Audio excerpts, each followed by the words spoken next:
नमस्कार बच्चों, स्वागत है आप सभी का हमारे YouTube चैनल ABPS क्लासेस पर, जहां हम रिसेंटली 10वीं कक्षा का मैथ हिंदी मीडियम में कर रहे हैं। और उसी में हमने एक्सरसाइज जो 3.1 है उसका क्वेश्चन नंबर 1, 2 पार्ट थे, दोनों के दोनों हमने सॉल्व किए हैं पिछले 2 वीडियो में। अभी 3.1 के इंट्रोडक्शन के बारे में बात करना ज़रूरी है और वही हम करेंगे। अभी शुरुआत करते हैं।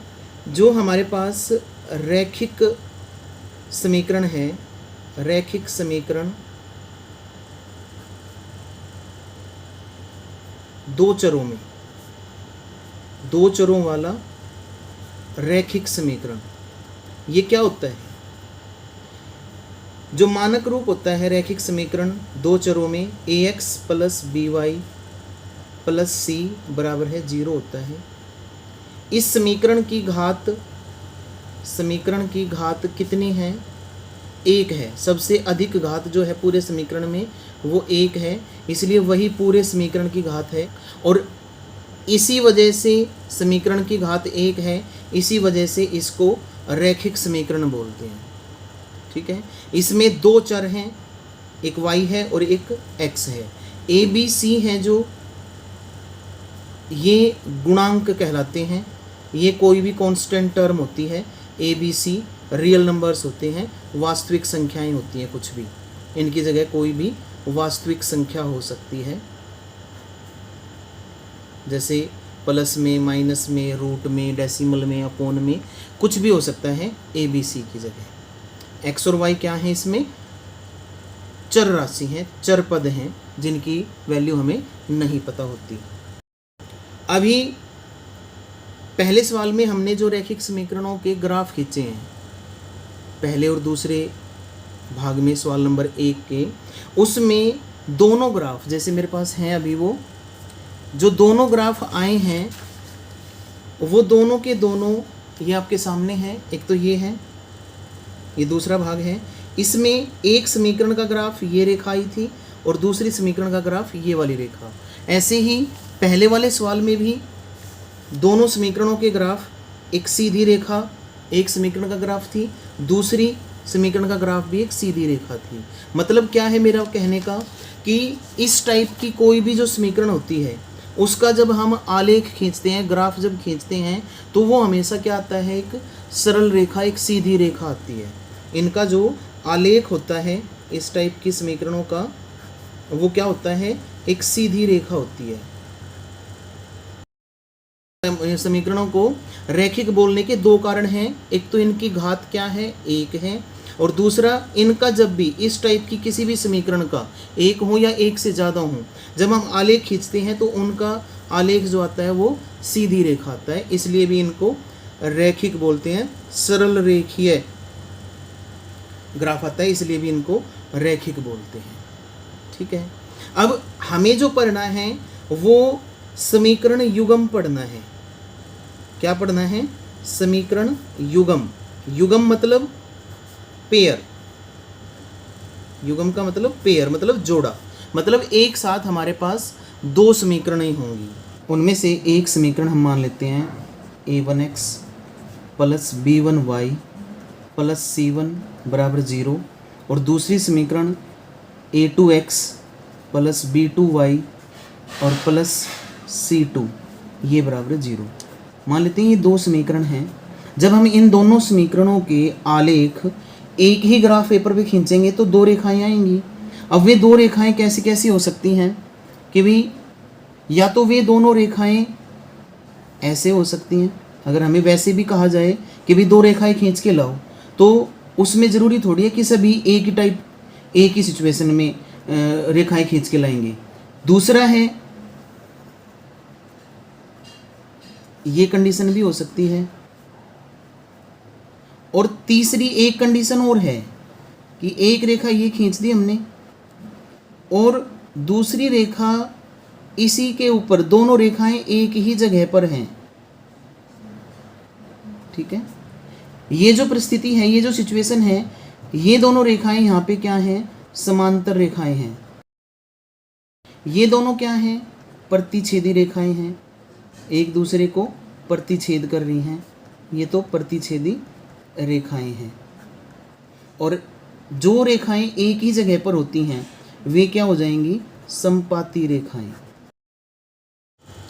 और अभी हम जो बात कर रहे हैं वो किस लिए कर रहे हैं,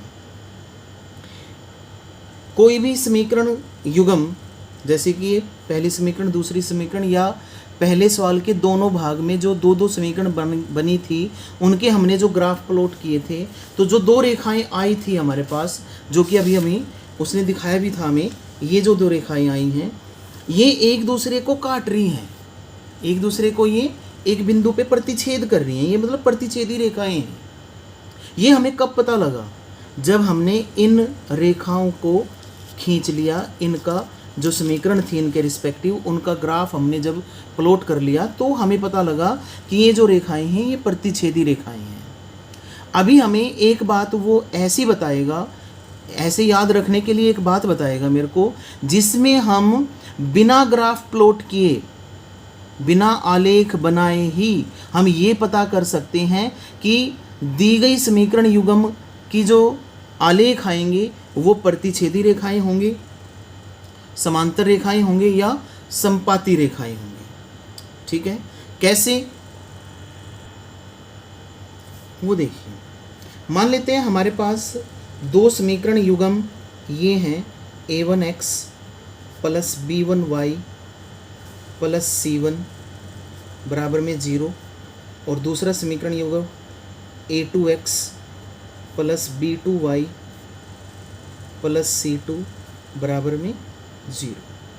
ये दो समीकरण हैं मान लिए हमारे पास, और हमें पता करना है कि इनके आलेख कैसे होंगे, प्रतिच्छेदी रेखाएं होंगे, समपाती रेखाएं होंगे या समांतर रेखाएं होंगे। उसके लिए हमें क्या करना है, हम दोनों समीकरणों के गुणांकों के अनुपात निकालेंगे, a1 बटे a2 निकाल लेंगे, देख लेंगे कितना आएगा जब समीकरण हमें मिलेंगे। उदाहरण करेंगे, हम सवाल करेंगे तो पता लग जाएगा। फिर y के कोफिशिएंट हैं जो b1 बटे b2 उनका अनुपात निकाल लेंगे, और c1 बटे c2 निकाल लेंगे। ये तीनों अनुपात निकाल के आपस में इनकी तुलना करेंगे, इनको कंपेयर करेंगे। तो उससे क्या होगा, तीन कंडीशन है। पहली कंडीशन है यदि a1 बटे a2 बराबर ना आए b1 बटे b2 के, पहले दोनों अनुपात अगर अलग अलग आ जाएं तो इसका मतलब क्या होता है, इससे तीन बात याद रखनी है। कैसे हैं उसके बारे में भी बात करेंगे हम अभी। पहली बात क्या है कि जो समीकरण युग्म के आलेख हैं प्रतिच्छेदी रेखाएं होंगी, प्रतिच्छेदी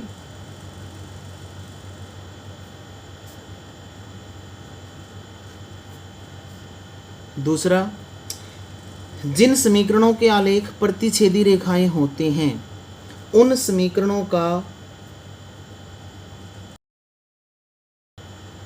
एक अद्वितीय हल होता है,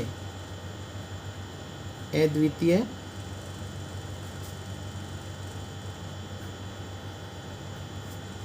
और तीसरी बात है, जिस समीकरण युग्म का कोई हल होता है उसको हम समीकरण युग्म, ऐसा समीकरण युग्म क्या होता है, संगत होता है।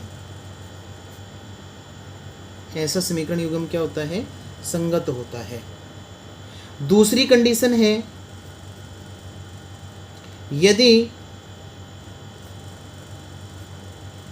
a1 बटे a2 बराबर आ जाए b1 बटे b2 के और बराबर आ जाए c1 बटे c2 के, तो इससे भी ऐसे ही तीन बात याद रखनी है।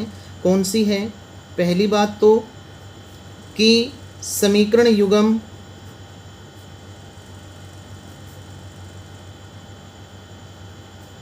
के आलेख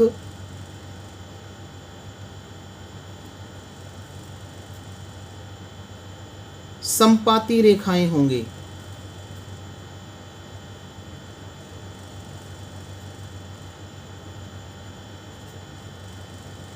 और दूसरी बात क्या कि समीकरण युग्म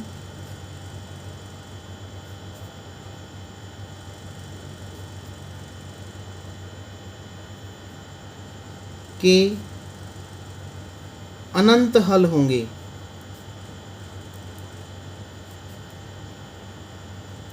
और तीसरी बात क्या होगी,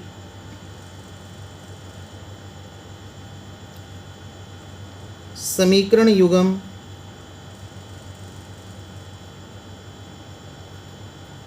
संगत है। तीसरे भाग में क्या होगा, यदि a1 बटे a2 बराबर हो b1 बटे b2 और ये बराबर ना आए c1 बटे c2, तो इस कंडीशन पे भी 3 बात याद रखनी है।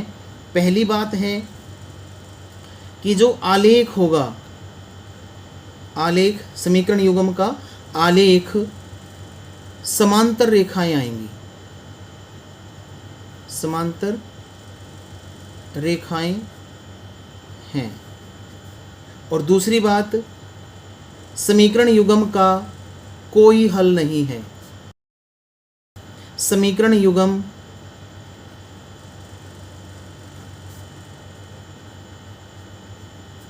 असंगत है। क्या है? असंगत है। ठीक है, ये 3 बात याद रखनी है, इसको नोट करें विशेष तौर पे और भूलना नहीं है। इससे दूसरा, तीसरा, चौथा सवाल तो डायरेक्ट हल होंगे इससे। ठीक है, और आगे भी 1-2 क्वेश्चन में प्रयोग होता है, इनका यूज होता है। इसके साथ हम एक बात और करेंगे, अभी नोट कर लिया? ठीक है भाई, वीडियो को पूरा देखते रहें, समझने की और याद रखने की बातें हैं। अब जो बातें हमने की हैं उन्हीं से रिलेटेड कुछ इम्पोर्टेंट पॉइंट और हैं। कौन से? समीकरण युग्म के हल से संबंधित। पहली बात तो समीकरण का हल क्या होता है। जैसे मेरे पास ax + by + c बराबर 0, ये रैखिक समीकरण 2 चरों में एक मानक रूप में है।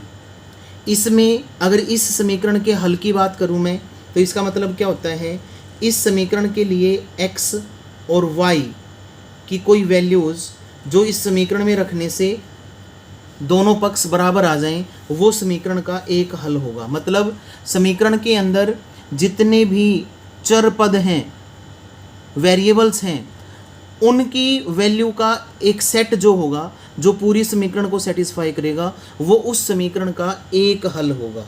इसमें 2 चर हैं, 2 वेरिएबल हैं, तो इन दोनों वेरिएबल्स का एक सेट, इनकी वैल्यूज़ का एक सेट इस समीकरण का एक हल होगा। जैसे मेरे पास 2x + 3y और -5 बराबर 0 है। अब इस समीकरण में अगर मैं x की जगह 1 और y की जगह 1 रख दूं, तो ये क्या बन जाएगा, 2 × 1 2 जमा 3 × 1 और घटा 5 बराबर 0। तो 2 एकम 2 जमा 3 और घटा 5, 2 और 3 5 घटा 5 बराबर में क्या आ गया, 5 घटा 5 0। तो दोनों पक्ष बराबर हो गए ना। तो x और y की वैल्यू का ये जो सेट है, ये इस समीकरण का क्या है, एक हल है। अब हमारे पास क्या है, समीकरण युग्म है, जिसमें हमारे पास 2 समीकरण हैं एक साथ। जैसे ये 2 समीकरण हैं, ठीक है। इसके हल का मतलब क्या होगा कि भाई x और y की एक एक वैल्यू जो इन दोनों समीकरणों को, उनको दोनों समीकरणों को सेटिस्फाई करेगा, एक को नहीं। जब एक साथ 2 समीकरण हैं तो दोनों को सेटिस्फाई करना पड़ेगा। एक्स की और वाई की जो 2 वैल्यूज होंगी, उसी को हम समीकरण का हल कहेंगे, इस समीकरण युग्म का हल कहेंगे। ठीक है। अब जैसे हमने जो पीछे बात की है, समीकरण के हल के बारे में भी बात की है कि किसी समीकरण का एक अद्वितीय हल है, किसी के अनेक हल हैं, अनंत हल हैं, किसी का एक भी हल नहीं है। किसी भी समीकरण के हल ग्राफिकल तौर पे देखें, हम ग्राफीय विधि से अगर देखें तो डिपेंड करता है कि समीकरण के आलेख एक दूसरे को कितने बिंदुओं पर प्रतिच्छेदित करते हैं, मतलब दोनों समीकरणों के आलेख के बीच में कितने बिंदु उभयनिष्ठ हैं, कितने बिंदु कॉमन हैं। जैसे जो समीकरणों के आलेख एक दूसरे को प्रतिच्छेदित करते हैं तो इन प्रतिच्छेदी रेखाओं में जो आलेख के रूप में हमें मिलेंगी उनमें सिर्फ एक बिंदु कॉमन है, और जो प्रतिच्छेदी रेखाएं होती हैं वो एक बिंदु पर प्रतिच्छेदित करने के बाद, एक दूसरे को एक बिंदु पर काटने के बाद एक दूसरे को कभी नहीं मिलती, उनके बीच की जो दूरी है वो बढ़ती जाती है, मिलना तो दूर की बात है। तो इनमें सिर्फ एक बिंदु कॉमन है, इसलिए इस समीकरण युग्म का एक अद्वितीय हल होगा।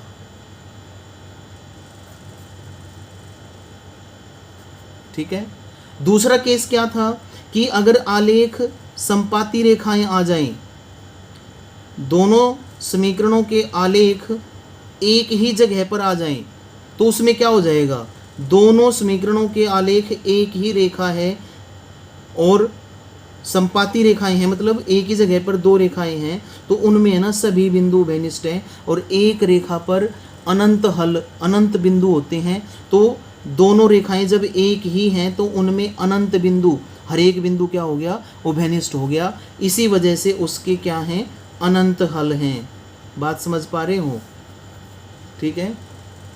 और जिन समीकरणों के आलेख एक दूसरे के समांतर होते हैं, एक दूसरे को कभी भी प्रतिच्छेदित नहीं करते, तो उनमें कोई भी बिंदु कॉमन नहीं है। जब वे एक दूसरे से मिलेंगे ही नहीं तो उनमें कोई बिंदु कॉमन कैसे हो सकता है। ठीक है। तो ये समांतर रेखाएं हैं, इनका कोई हल नहीं होता, कोई हल नहीं होता। ठीक है। क्यों? क्योंकि इस तरह की समीकरण के आलेख जिनके समांतर रेखाएं होती हैं, उन समांतर रेखाओं में एक भी बिंदु उभयनिष्ठ नहीं होता, इसलिए ऐसी समीकरणों का कोई भी हल नहीं होता। और जिन समीकरणों का कोई हल नहीं होता उनको असंगत समीकरण युग्म बोलते हैं। क्या बोलते हैं? असंगत समीकरण युग्म। ठीक है। जिनके अनंत हल हो या अद्वितीय हल हो, मतलब कोई ना कोई हल है उनका, एक है या अनेक हैं, उन समीकरणों को हम क्या बोलते हैं? संगत समीकरण युग्म बोलते हैं। वो संगत समीकरण युग्म हो जाएगा इन दोनों केसेस के लिए। बात समझ में आई है? अच्छे से कोई भी बात जो भी थी सारी ठीक ठाक से बताने की कोशिश की गई है। आज तक के लिए इतना ही। अगली वीडियो में हम क्वेश्चन नंबर 2 के कुछ क्वेश्चन सॉल्व करेंगे। ठीक है। जो कि इसी कंसेप्ट पर डिपेंड करेगा जो हमने आज डिस्कस किया है। तो इसको अच्छे से देखें और नोट करें, समझें।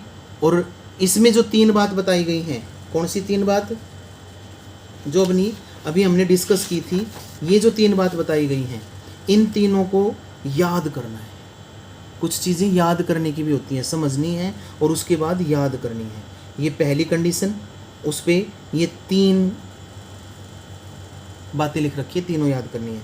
ये दूसरी कंडीशन और उस पर भी ये 3 बात कि भाई पहले जैसे पहली कंडीशन में A1 A2 B1 B2 का अनुपात बराबर नहीं है, तो ये किसको शो करता है कि समीकरणों के जो आलेख होंगे वो प्रतिच्छेदी रेखाएं होंगी, और प्रतिच्छेदी रेखाएं होंगी उनमें एक बिंदु कॉमन होगा, तो उसका अद्वितीय हल होगा। और अगर हल है तो वो क्या है? समीकरण युग्म संगत होगा। ये तीनों बात इस कंडीशन पे याद रखनी है। दूसरी कंडीशन में क्या है? तीनों अनुपात बराबर हैं। तीनों अनुपात बराबर हैं, इसका मतलब क्या है कि समीकरणों के जो आलेख होंगे वे कैसे होंगे? संपाती रेखाएं होंगे। संपाती रेखाएं मतलब सभी बिंदु कॉमन होंगे, दोनों रेखाएं एक ही जगह पर होंगी, तो उनमें सभी बिंदु कॉमन होंगे, तो इसके अनंत हल होंगे। और अनंत हल हैं, हल तो है ना, तो ये क्या होगा? समीकरण युग्म संगत होगा। और तीसरी कंडीशन है जब A1/A2 B1/B2 के बराबर हो और C1/C2 बराबर ना हो, तो ऐसे केस में क्या याद रखना है कि इस तरह की समीकरण का आलेख जो होगा वो समांतर रेखाएं होंगी। समांतर रेखाएं होने का मतलब उनमें कोई भी बिंदु उभयनिष्ठ नहीं है, तो इसलिए उनका कोई भी हल नहीं होगा। कोई भी बिंदु कॉमन नहीं है तो कोई भी हल नहीं होगा, और हल ना होने की वजह से ही समीकरण युग्म क्या हो जाएगा, असंगत हो जाएगा। ठीक है, तो वीडियो अच्छी लगे तो वीडियो को लाइक करें, चैनल को सब्सक्राइब करें और अपने दोस्तों में शेयर करें। Thank you.